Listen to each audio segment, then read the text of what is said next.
This is the first of 4 presentations that will help you learn how to diagram an argument. In this presentation, we'll just look at what an argument is. Philosophers argue. By this, I don't mean that we yell and scream and throw things at each other, but that we try to convince each other to agree with us. So an argument is an attempt to persuade someone to believe or to do something. And we do this by offering reasons. So if someone comes up to you and says, "You'd better do this," that's not an argument. There is an attempt to get you to do something, but no reasons have been offered. So an argument has both of these elements. First, you have premises. These are the reasons or the evidence that you are being given to help convince you to believe something or to do something. Here's some examples. You might be told, "John's fingerprints are on the weapon." Or I might tell you that I have bills totaling $3,472. That's a lot of money. Along with those reasons, I have to tell you what it is I want you to believe or to do. And that is the conclusion. Here's some examples. John's fingerprints are on the weapon, therefore John is the murderer. So I'm trying to get you to believe that John is guilty. I may have told you about how expensive my bills are to convince you that I am broke. And in that case, that would be the conclusion. Now there are sometimes premises that are not stated. They're simply implied. When you do give each and every piece of information that you are using to draw your conclusion, it might sound like this. Asia is a vegetarian. Vegetarians do not eat meat. That lasagna has meat in it. Asia will not eat that lasagna. But sometimes that's kind of tedious and boring. And we count on the intelligence of our readers to understand what we're doing without having to state every single premise. So it's kind of a compliment to the reader and to the reader's intelligence by not stating every piece of information. In that case, we might say something like this. Asia won't eat that lasagna. She's a vegetarian. And we count on the intelligence of the reader to figure out these 2 unstated or assumed premises, which are, in this case, vegetarians do not eat meat, that lasagna has meat in it. Now there are 2 very different kinds of arguments. The first is a deductive argument. Now in a deductive argument, the premises work together so tightly that the conclusion has to follow. With a deductive argument, if the premises are true, the conclusion is absolutely 100% true. We know there's no other option. They do this by working as a team. The premises are so tightly locked together that they bring you to the conclusion. But no one premise can do that alone. It's always going to have at least 2 premises, and they're going to work together to prove the conclusion. It's the connection between the premises that makes it a deductive argument and makes it work. Here's an example. This is in fact the most famous example of a deductive argument. All humans are mortal. Socrates is human. Therefore, Socrates is mortal. In this argument, if either one of the premises turned out to be false, the conclusion would not follow. Let's say, for example, that the second premise, Socrates is human, is false. Let's say that Socrates is a god and will never die, right? Then we could say all humans are mortal, but Socrates isn't human. What conclusion follows? Nothing. We know nothing about Socrates based on those 2 premises. It's the link between them, that tight connection. They're both about humans. That's what links them, that makes it work. And if you take one away, the whole argument fails. Inductive arguments, on the other hand, can work with only one premise. In an inductive argument, the premise or premises provide information that makes the conclusion highly probable. Now, while a deductive argument guarantees the truth of its conclusion, an inductive argument merely makes the conclusion probable. It follows that maybe, most likely, the conclusion is true. Each premise provides information that stands apart from the other premises. You can use even just one of them alone. The more you have, however, the stronger the argument is. For example, if I wanted to prove that John is the murderer, I might add not only that his fingerprints are on the weapon, but that he has no alibi. Putting those two together makes the argument stronger. But if I find out that, in fact, his fingerprints are not on the weapon, it doesn't prove that he's innocent. The argument doesn't fall apart. He doesn't have an alibi. He may have killed the guy, which just makes it weaker when I lose one premise. Here's an example. I'll give you 3 good reasons not to do that.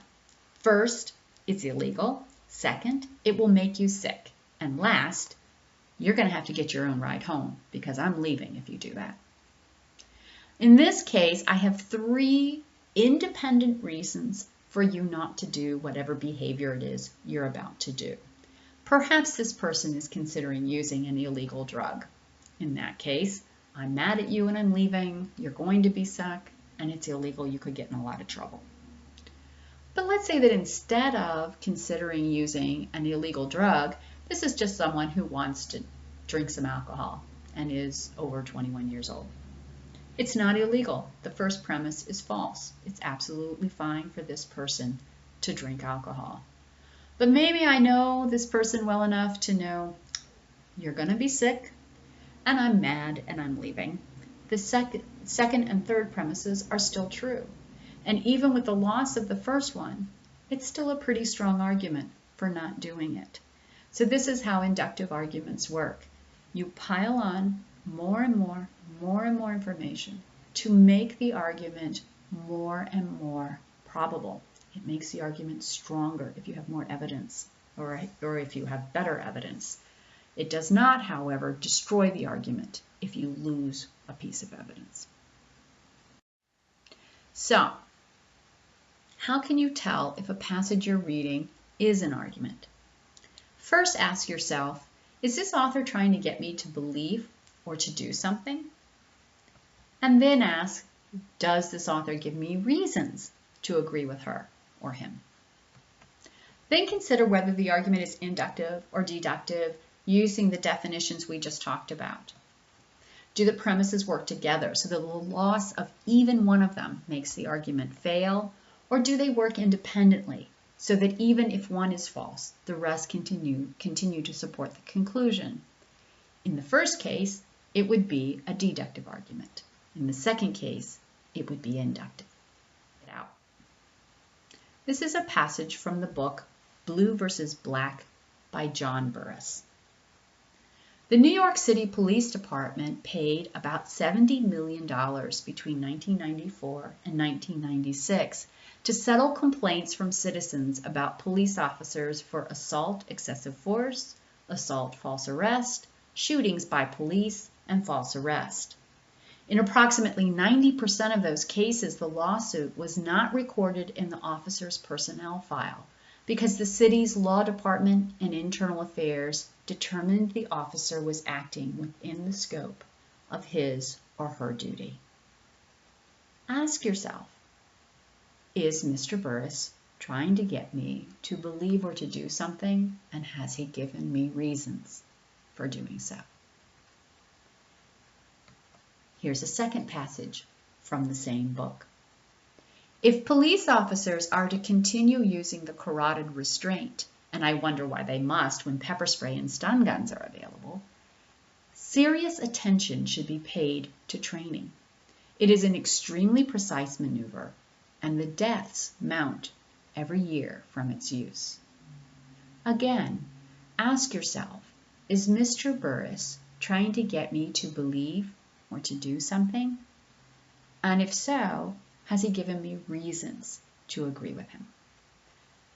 At this point, if you need to, pause the video, look at the two arguments or two passages, and determine if they are arguments. Then also ask yourself, is this a deductive argument or an inductive argument? When you've decided, hit play again, and I'll tell you the answers. The first passage is not an argument. There's a lot of information here. We know that a lot of money was paid out by the police department. We know that in most cases, those incidents were not recorded in the police officer's file. But we don't know what Mr. Burris wants us to do with that information. Are we to consider this a lot of money and too expensive? Are we to consider this bad that they're not recorded in the officer's file? Or perhaps Mr. Burris thinks it's wonderful that they were not recorded, or is using this lack of recording as proof that nothing really horrible happened in these cases.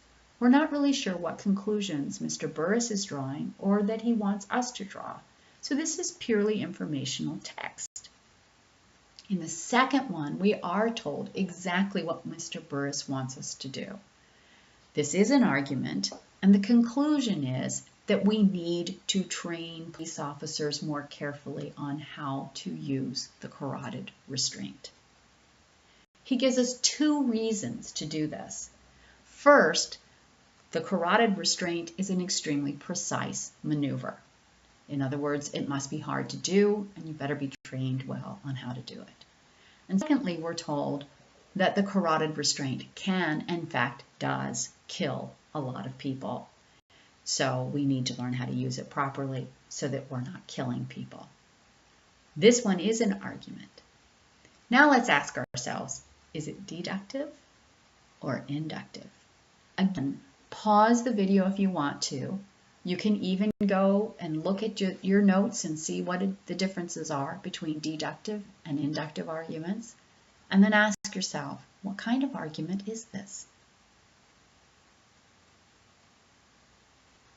This is an inductive argument. The two reasons he gives you are that it's a difficult maneuver to do and that people die from it. Either one of those alone would be a reason to be careful about the training on how to do the carotid restraint. Put together, it may make the argument stronger, but losing them does not destroy the argument. Therefore, this is an argument and it is an inductive one. When you feel comfortable with the information you've learned in this video, we'll go on to the next video, where you will learn how to identify the premises of an argument and begin to get ready to diagram one.